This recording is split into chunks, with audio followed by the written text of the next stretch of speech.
Hello, and welcome to Melanted Homeschooling Families Podcast, a safe place for melanated homeschoolers, business owners, and overcomers to come together to connect, communicate, support, and introduce you to some amazing melanated families from all over the world that homeschool and more. I'm your co-host Rae of Choreography by Rae, and today we're going to talk about setting your young learner up for success from home. We'll also speak with educator, performance artist, and entrepreneur Sheila Anozier. We'll discuss the ins and outs of working with adding in-person and remote learning opportunities to your homeschool plans and offer listeners a special surprise at the end, so be sure to listen all the way through for details. Homeschooling Families Podcast is sponsored by CTRmedianetwork.com, which is a community of podcasters dedicated to bringing you quality content that make a positive impact in the world, from experts and their guests sharing their gifts with you. Watch their 24-hour web TV channels and listen to their podcasts from everyday people doing extraordinary things.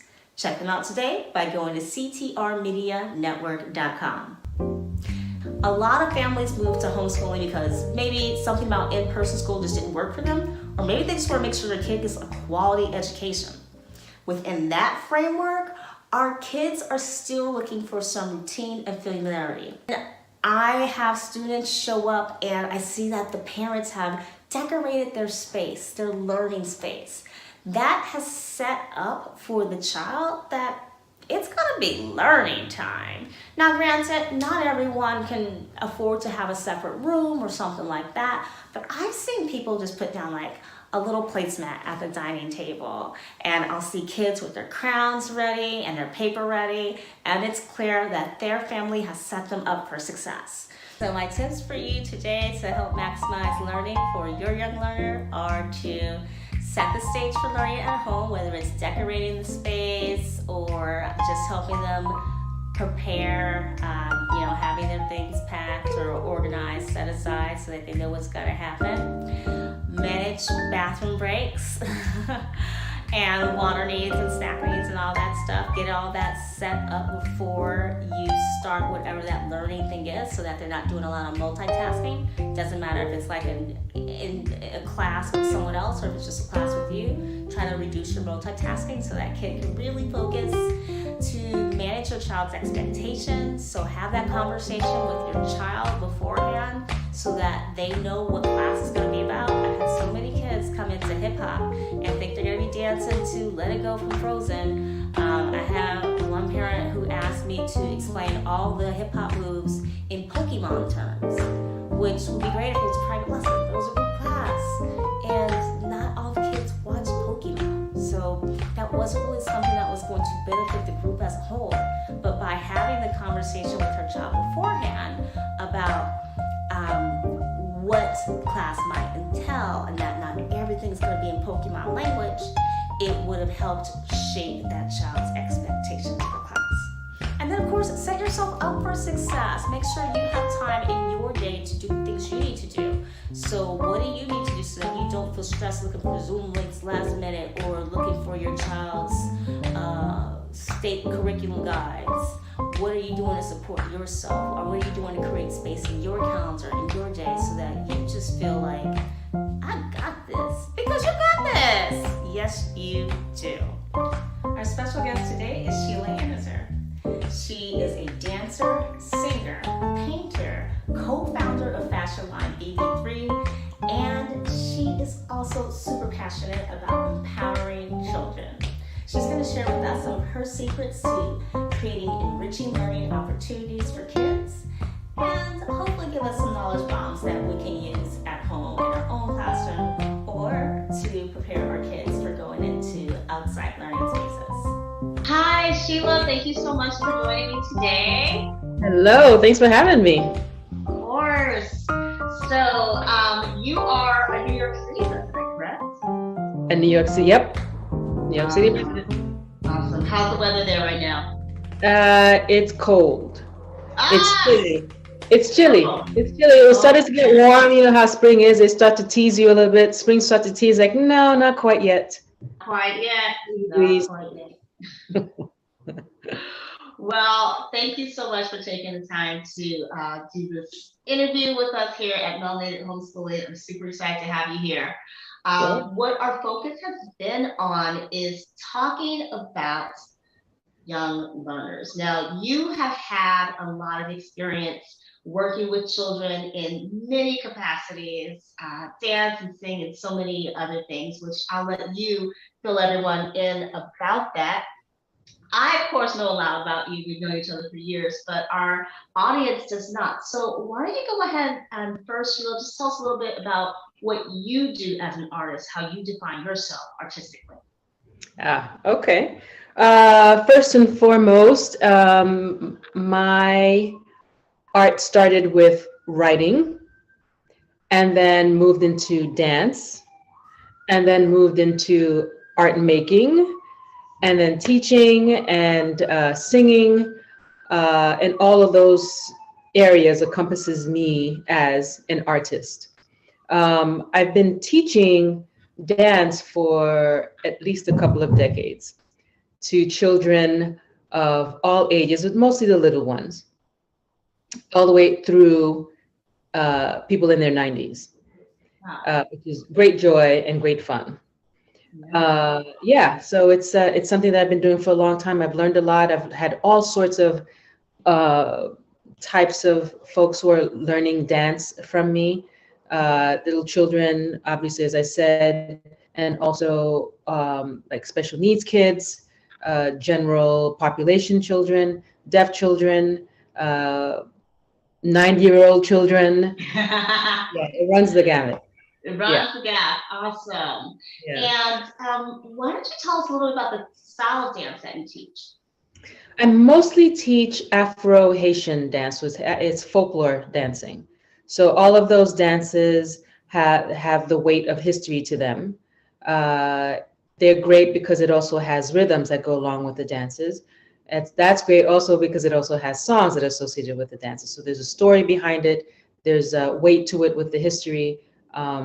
And it's something that people can actually cling on to when they know what they're moving to and why they're moving to it. So it's always fun for them to know and to learn and to grow from that. And also find ways, even though there are things that are happening in the past, but they can find ways to connect it to the future and the life that they're living today. Cool. So it sounds like this is not Zumba. It's like way more than that. It's way more than Zumba. Yes. Definitely way more than Zumba. Yes. Awesome.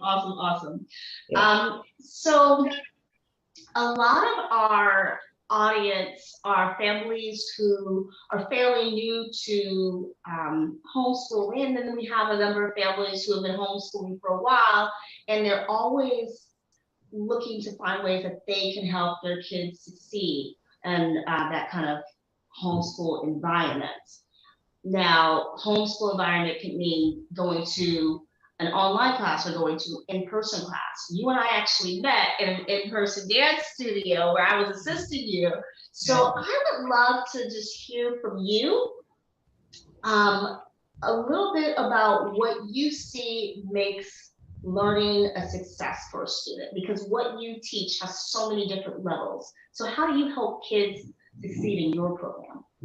I think storytelling. I've always been a big fan of storytelling, which is, as I said before, I started with writing, and stories were always very important to me as a child. And a lot of the things that I do right now is really stemming from my childhood in Haiti. And in Haiti, Haitian culture there's always a conte or a story that's being told. And within that conte also has music. And so I find that incorporating all of that into my teaching style is pretty successful because it's universal, that the love of story and storytelling. So I tend to want to, let's say I'm teaching them a dance about a heavy topic of enslavement, right? Which is a Igbo dance, we call it in Haitian culture, where it depicts people being in chains and things like that. And so the kids are moving in a way that shows the constriction of that and with the feeling of that, and then breaking free of that also. So they understand where it comes from I find a way to relate that to their lives today. So, okay, so you're not in chains right now, but you know what it feels like when you've been punished for not doing something and being committed just to your room and not being able to go to any other part of the house or things like that. How does that feel? Okay, how does it feel when you're off punishment now and you just, you feel free and liberated? Like, what does that feel in the movement? And then within that, songs, chants that go along with the feeling and the movement of it. I think all of those things give them something to relate to, and then something to really be engaged in, and talk about, because then they have plenty to say about it too, especially little ones have a lot to say. Will raise their hands like, I did this, so I feel that. And all those are really very, very important. And then there's another, even, I think you've seen me play this game, the IC game, where I tell them that I see, and then they have to ask me, they ask me, what do I see? And then I tell them something, and then they respond. So most of the time it's movement. It's usually part of the warm-up. So I would say, I see. They say, what do you see, Miss Sheila? I see everybody jumping up and down. So they jump up and down until I say freeze and they stop. But I also use that to find out how they're feeling for the day. I see everyone moving around as if they're really happy. I see everyone moving around like they're really sad. I see everyone moving around as if they're really constricted, or like ice, or like water, or whatever it is. And then you can, I see you moving how you feel today, and you get a sense of what's going on. Or even socially, I see everyone behaving like an adult. I see everyone acting like a child. And you get a sense of where their mind is as to what they think an adult is or what they think a child is. And believe me, throughout the years, I have noticed a difference in reacting to that knowledge. When I first started doing it, all the kids were doing one thing. Now in 2022, their response for adult is a whole different thing. Very, very telling. Yeah. You touched on a lot of really beautiful things there. You mentioned observation. You mentioned discussion, reflection, that kind of emotional check-in. Are these things that you felt were a part of your growing up, whether it be in an educational aspect or in the home in and of itself? Were those kind of like regular practices? They were practices for myself, in terms of, I have two nephews, and I say to them when they were younger, sometimes you feel something and you don't know why you're feeling it, and you have to kind of search inside to figure out what it is. And you may be feeling upset or sad or whatever, but until you stop and ask yourself the question, why am I feeling this way? What happened? And it could be something really minor. Somebody may have said something, and then all of a sudden I'm in like this mood, and I don't even know why I'm in this mood. So I have had the experience of kids coming into my class not in the best of moods, and then by the end of class, their mood has changed. Either it is from moving it through, or having the experience of being able to release it through some of these games that I play. That's wonderful. So it sounds like not just in your class, but in general, families can encourage their kids to look to ways to express their emotion, even if they can't verbalize it, whether it's through movement or writing or singing or art or something. Because while I am teaching, I'm also being taught by these kids as well. So I'm watching them learn, and how they learn, because everybody learns a little bit differently than the other. And so adjusting to each situation is also very important. And then the parent, I think we could have a discussion about that as well. I know that most of my teaching has come from kids who are out of the general the population. There are times when I've had like a special needs class, let's say of a small group of kids, and I'm doing a warm up, and I also tend not to change my warm up, no matter who it is that I'm teaching it. I think everybody can do it. And so there was one particular child who literally would be bouncing himself off the wall during the warm up. And Mm-hmm. so I would look at him, and at first I get really nervous about that, but they knew that the school knew, so they put like padding on the wall. So he was, and I was like, as long as he's not hitting anybody else, I'm just gonna give him a little space to do that. So every day and do the same thing. It's like, okay, okay, okay, as long as you're fine. Are you okay? Okay, you're fine. Let's keep going. Let's keep going. And then there was one day where I played a game where it was follow the leader. So I would do a movement and everybody would follow me, and then I'd run into the class, pick somebody, they'd go take my place, and then they do something, and then they would follow, we would follow them. Mm-hmm. So the kid who was bouncing himself off the wall stopped, and I ran to him and I picked him because he had a lot to say with his body. You know, he may not be doing it verbally, but he had a lot to say. So I picked him, and he went up there and he started doing things from the warm up that he has never done in front of me. I love it. I love it. He was learning in a completely different way than I would ever think, that I would ever imagine. Like, wow, he actually has been, and all I thought it was, he was just going back and forth, but he was actually watching and absorbing.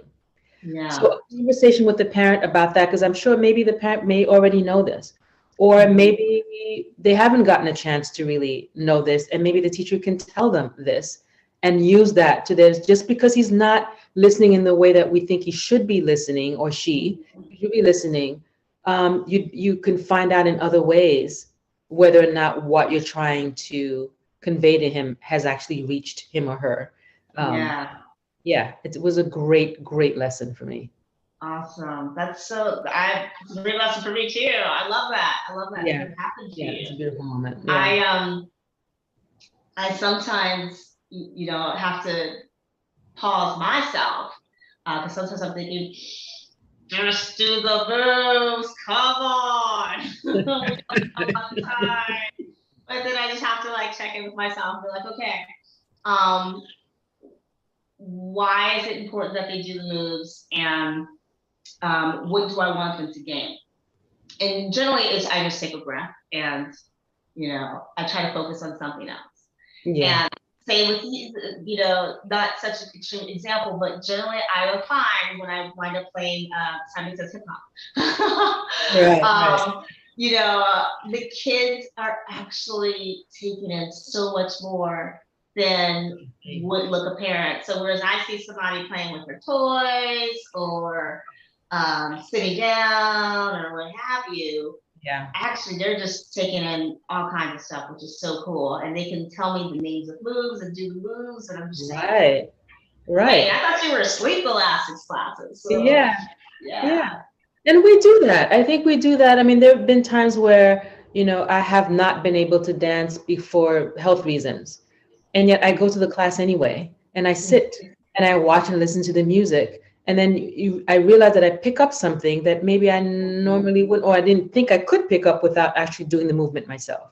So it actually, it happens often. But when you're standing there and you're trying to teach something to the child, and you want them to, and for me too, it's like, you got to pay attention, but they're listening, they're watching. They may even be moving in their minds for a minute until they're able to move with their bodies. Yeah. I think that also stems from, my generation in growing up, especially in public schools. The way to show you were a good student was to pay attention. And then as an artist, the way to show that you understood dance was to just do exactly what you were shown to do. Right. So I really love that you are such an open educator. And it just reminds me that as, I create my classrooms and try to encourage openness amongst our teachers, really that openness starts at home, where parents are, those who choose to homeschool, they're setting their kid up for understanding routine, but also just that flexibility to learn in a style that works for them, which is super cool. Right. Yeah. Okay, so Sheila, let's talk about you as an artist before we say goodbye, because we've already given these parents so many just beautiful things that can help their kids on their journey, to just get the most out of whatever educational opportunity they have, whether it's going to an in-person class, not, public school, but like taking a dance class where they can learn story, singing all at the same time. I think that's so fabulous. Yeah. You don't get a lot of story when you go to when you start with ballet. And you know ballet, we both know ballet. And when you start, they're not like, let me tell you the story of Sleeping Beauty. Yeah. Call your child and get on with him. Okay. But yes. So you do more than teaching young children, and you do more than choreography and dance. You do so many things. I know you're a singer also.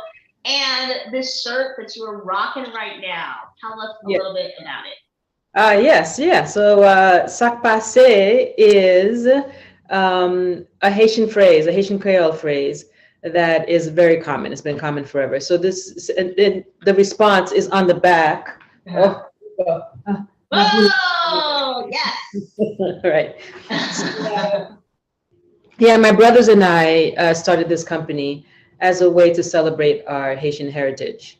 And our goal really is to do in whatever small way that we can to change the negative narrative that has always been around about Haiti, and to just celebrate all the goodness that we have. So it's to try to put it in the positive light. And I know that all three of us have faced ridicule for being Haitian when we were younger. So so and I know that it's still happening, because I've spoken to my younger cousins who be like, yeah, people are saying this about me because I'm from where I'm from. And so this is all an effort to bring up the culture. So I have, because I'm also an artist, I draw and I paint. So some of the t-shirts also have some of my artwork on there. It's been fun working with them. They're phenomenal men. They're not artists, which is why this. All right. We've been doing this we started during the pandemic, the height of the pandemic in 2020. So we're still very new, but it's been fun. It's been good. Yeah, we're called. Your business has been blowing up though. You guys are all over Instagram and. Yeah, people seem to like it, and we're really happy about that. Yeah. And we're called Vernon Boulevard 3, or VB3 for short. Oh, there's on the side, VB3. There's the side, VB3. Yeah, and Vernon Boulevard was actually the first address where we all lived together as a family for the first time, because my brother Jimmy and Enoch lived in Haiti. Sorry, myself and Jimmy lived in Haiti as children, and Enoch wasn't born yet. And then Enoch was born here in the U.S., and then the whole family got together in that address. So we decided to call it this, Vernon Boulevard 3. Nice. Very, very cool. How has the process been working with family? That's a learning curve right there. I know, it's funny because we get this question all the time, but we get along really well. I feel like we have great mutual respect for each other. We're different and very alike in other ways. I feel like we balance each other out. We don't, even as just siblings, it's not like we argue and bicker and do all these things. There's like a understanding, I think, that and respect that we have for each other that makes this work really nicely. Nice. Yeah, I've said in the past that one of them is my right leg and the other one is my left leg, and I couldn't walk, let alone dance, if I didn't have them in my life. Yeah. They're awesome. amazing. Yeah. Awesome. Something that you mentioned that I just think is so beautiful is you mentioned you guys started this business to kind of uplift your culture and to remove that negative connotation surrounded by Haitian people. And I feel like a lot of parents choose to educate at home in order to kind of just remove the negative connotations surrounded by people of color. And there's just a lot of like misconceptions about homeschooling in general. Oh, you homeschool, you must not have social skills, you must be weird, you can't go to college, which all those things are lies. There's plenty of homeschoolers to go to college. But I love that you guys have created this business with a purpose, because Yes. there's just so many families that are looking to have their kids do what you do, which is to take their knowledge and then continue to elevate, their Yeah. family, their culture. I think it's a unique position to be in, to be able to educate your child at home, because there are all of these things and all these events and all these things that are left out of the traditional school. And you now have the opportunity to incorporate other things that are very important, especially a child of color. Pride is major. Having pride in where you come from is major. Yeah.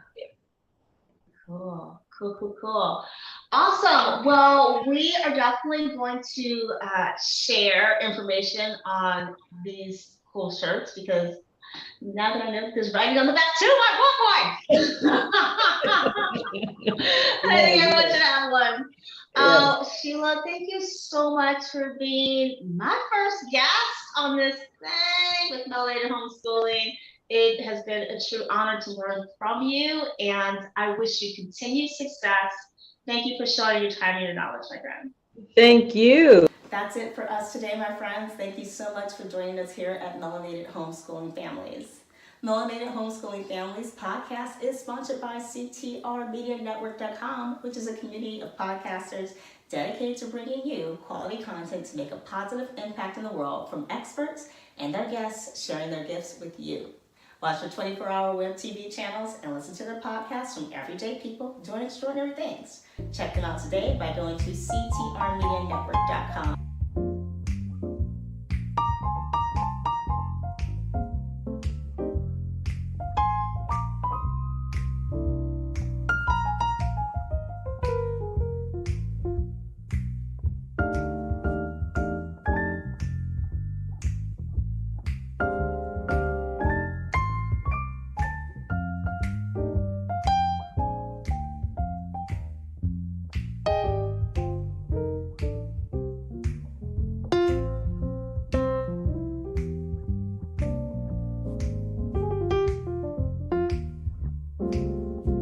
Made it to the end of this podcast, which means you deserve a high five or a cookie. You decide what you deserve. But I know you definitely deserve a savings on a course with Choreography by Rae on OutSchool. So if you visit Choreography by Rae on our OutSchool page, you can get $30 off a class of your choosing. So there are at least 19 classes to choose from movement classes to chess classes and coding classes and writing classes. Use code BYRAE, B-Y-R-A-E, MEL, M-E-L-N, and the number 30 to save big.